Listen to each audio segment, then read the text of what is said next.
Selam oğlanlar. Kanalıma hoş geldiniz. Bugünkü videomda size Clash of Clans'ın şu örneğin günden çıkacak amnavlenesi var. Tercih versiye amnavleni geliyor. Şu anda neel zatların tazelenmesini göreceğiz.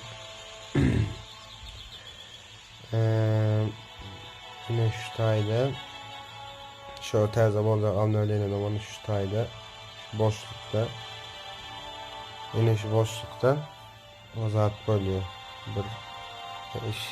Şeyle bir zat bölüyor bana. Şu zatın içinde karoçum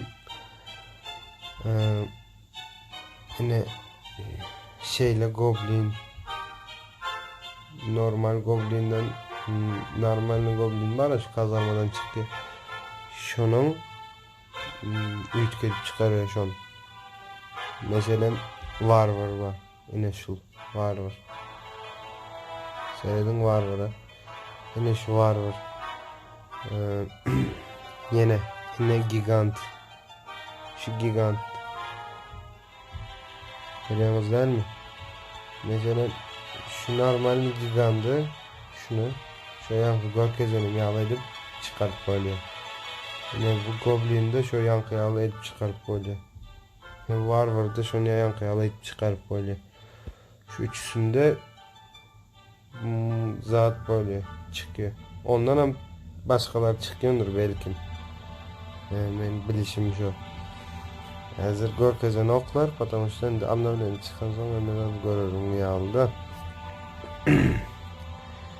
Yani şu gigantta bolcak atakanı mesela görkezeyin şunu görünür näli dayı näli gowgu zat eken.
Videonun sonuna geldik.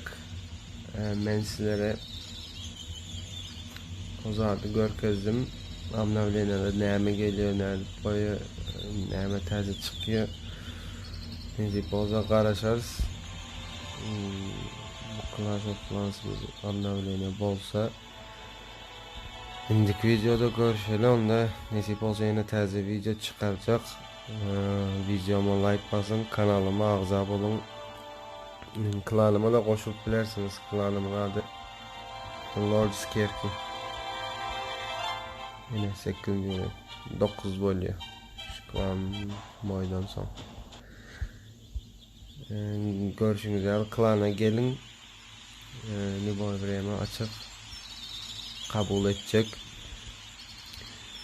Kanalıma da ağza olun. Yine bir gezek like basın, komentara kaldırıp bilersiniz. Neyme sorunuz olsa komentarda kaldırıp bilersiniz.